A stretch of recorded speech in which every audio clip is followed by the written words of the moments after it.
पुणे स्थित civil right activist Praful साड़ा, इन्होंने आरटीआई के द्वारा कुछ जानकारी हासिल की है। उनका ये कहना है कि बैंक लोन्स राइट ऑफ करना अभी भी शुरू है। क्या कुछ जानकारी उन्होंने हासिल की है, इस बारे में प्रफुल्ल साड़ा इनसे बात करते हैं। प्रफुल्ल, बताइए कि ये जो जानकारी है वो कौन से लोन से रिलेटेड है, कब आपने मांगी थी और कब आपको जवाब मिला? मैंने 2004 से लेके 2020 तक की जानकारी मांगी थी, मतलब कुल 16 साल की जानकारी मांगी थी। उसमें कौन से बैंक ने, कितने बैंकों ने लोन राइट ऑफ किए और कौन से सेक्टर्स वाइज किए, मैंने इसकी जानकारी मांगी थी। कोरोना के किससे जानकारी मांगी? आरबीआई से मैंने ये आरटीआई के द्वारा जानकारी मांगी थी। तो मुझे जो चौंकाने वाले आंकड़े आरबीआई की तरफ से आए हैं, उनका ईमेल द्वारा मुझे ये रिप्लाई दिया गया है।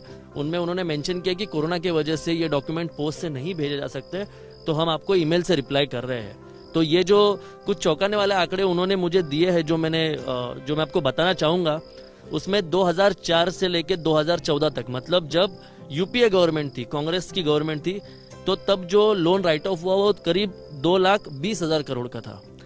और 2015 से 2020 तक आते आते ये आंकड़ा 8 लाख करोड़ का हो गया। मतलब अगर हम लोग कंपेयर करें तो मोदी गवर्नमेंट में, यानी कि एनडीए गवर्नमेंट में करीब 8 लाख करोड़ का लोन राइट ऑफ हुआ है, और ये 2 लाख करोड़ का जब था ये कांग्रेस गवर्नमेंट में हुआ है। ये डिटेल्स क्या क्या है जो 8 लाख करोड़ मोदी सरकार के राज में बैंकों द्वारा लोन्स राइट ऑफ हुए हैं, उसके डिटेलिंग क्या क्या है? कौन से लोन है, कौन से संस्था के ये लोन है जो बैंकों ने राइट ऑफ किए हैं? इसमें उन्होंने 3 सेक्टर में इसको डिवाइड किया है, public sector, private sector, foreign banks, और उसके बाद एक छोटा सा कॉलम दिया है वो कोऑपरेटिव बैंक्स का है। तो इसमें पब्लिक सेक्टर अगर हम लोग देखेंगे, मैं पहले 2004 से 2014 तक का बता देता हूँ, तो तकरीबन 1.5 लाख करोड़ का पब्लिक सेक्टर का लोन राइट ऑफ हुआ था कांग्रेस रिजिम में, और फॉरेन बैंक्स और प्राइवेट बैंक्स का मिला के 61,000 करोड़ का था। मतलब करीबन 2,20,000 करोड़ का कांग्रेस गवर्नमेंट के टाइम पे हुआ था। और वही आंकड़े जब बढ़ के मोदी गवर्नमेंट में पब्लिक सेक्टर का 6,24,000 करोड़ और प्राइवेट सेक्टर का लगभग 2 लाख करोड़ का, इतना बैंक एनपीए बढ़ चुका है। जब मैंने उनसे आगे जाके पूछा कि भाई लोन रिकवरी अमाउंट जो है वो कितनी हुई है, तो मोदी गवर्नमेंट के रिजिम में 82,000 करोड़ की लोन रिकवरी हुई है। और उसके अलावा जब मैंने एक और इन्फॉर्मेशन मांगी थी कि भाई कितने बैंकों ने लोन राइट ऑफ करने के लिए परमिशन मांगी थी, तो मुझे ये पता चला है कि उन्होंने 1995 में एक रेजोल्यूशन बनाया था आरबीआई की तरफ से। 28 जुलाई 1995 का एक रेजोल्यूशन था।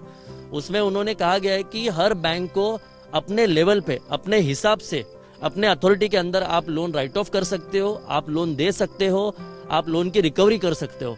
तो हम लोग आज 25 साल के बाद भी हम पुरानी जो व्यवस्था है लोन रिकवरी की, लोन देने की, लोन लेने की, वो फॉलो कर रहे हैं। और यही एक कारण है, मुझे लगता है कि बैंक जो राइट ऑफ है, जो बैड डेब्ट्स है, ये कई चीजें हैं जो बढ़ती जा रही है, और इसका भुगतान आम आदमी के पॉकेट से किया जा रहा है। आपने कहा है कि लोन की वसूली बीजेपी की राज में, कुछ आंकड़े आपने बताए, तो वही लोन की वसूली यूपीए के दौर में कितनी हुई है? यूपीए के दौर में कोई लोन रिकवरी की इसमें डिटेल शेयर नहीं की गई है, इसका मतलब है कि नहीं हुई होगी। मोदी रिजिम में हालांकि 8 लाख करोड़ का एनपीए में से 80,000 करोड़ के आसपास की लोन रिकवरी हुई है। और मुझे लगता है कि इसका एक मूलभूत कारण ये है कि जो बैंक के जो पॉलिसी, जो रेगुलेशन जो है, वो हम लोग आज भी 1995 का फॉलो कर रहे हैं। इसका मतलब लगभग 25 साल पुराना रेगुलेशन हम फॉलो कर रहे हैं। इसी का कारण है कि लोन राइट ऑफ की जो अमाउंट है वो बढ़ रही है, जो लोन बैड डेब्ट्स हो रहे हैं वो बढ़ रहे हैं, और इसका हर्जाना है जो आम आदमी को देना पड़ रहा है। ये जानकारी जो आपने हासिल की है, इसके बाद आगे क्या? जानकारी तो आपके पास आ गई है, आगे आप क्या करने वाले हो? मैं एक आरबीआई को और फाइनेंस मिनिस्टर को एक लेटर लिखूंगा कि आपका जो रेजोल्यूशन जो है, जो 1995 में जो पास हुआ था, इस रेजोल्यूशन को थोड़े से नॉर्म स्ट्रिक्ट किया जाए। इसके पूरे जो क्रेडिट रिलेटेड पॉलिसीज आरबीआई ने अपने हाथ में लेनी चाहिए, और न्यू गाइडलाइंस फ्रेम करके एक बैंकों पे अंकुश लगाना चाहिए कि वो अपने मन मर्जी के मुताबिक लोन ना बांटे। जो लोन रिकवरी की प्रोसीजर है उसमें थोड़ी शीघ्रता दिखाए और आम आदमी को राहत दे। जो लोन की वसूली है, राइट ऑफ तो कर चुके हैं, राइट ऑफ कर देने के बाद क्या वो लोन वसूला नहीं जा सकता है?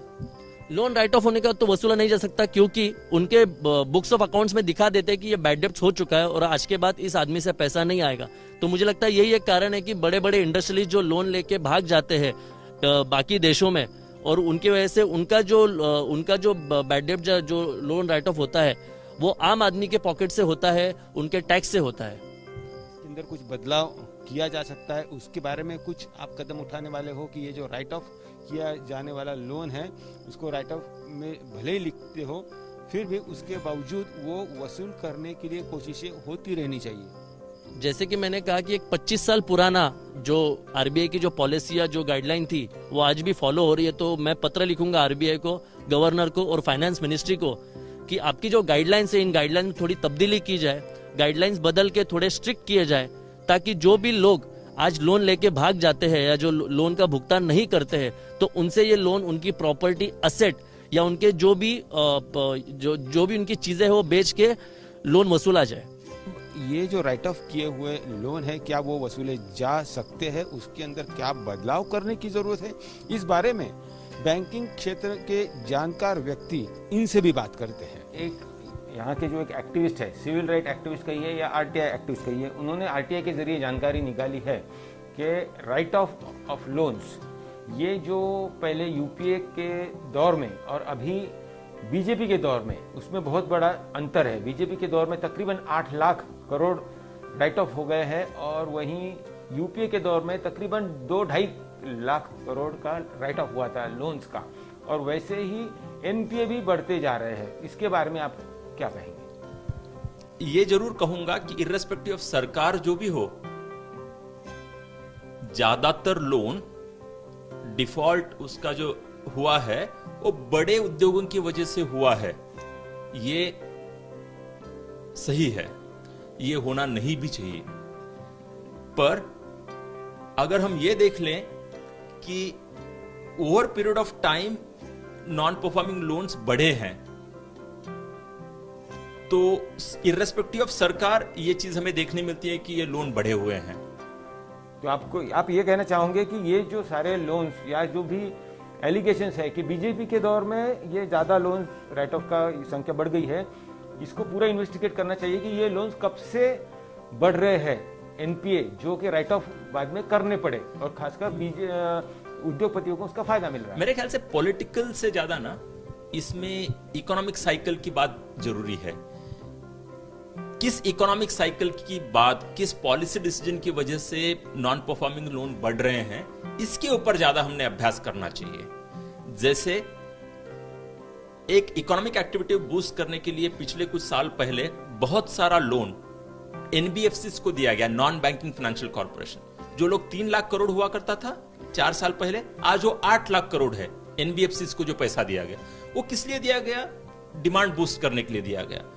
पर अभी उसी में अगर डिफॉल्ट ज्यादा बढ़ रहे हैं तो उसकी स्टेबिलिटी लाने के लिए एनबीएफसीज को भी ज्यादा इक्विटी रेज करने के लिए बोलना ये जरूरी है। तो ये सॉल्यूशंस जो है, जो मैं कह रहा हूं, ये ज्यादा सस्टेनेबल है।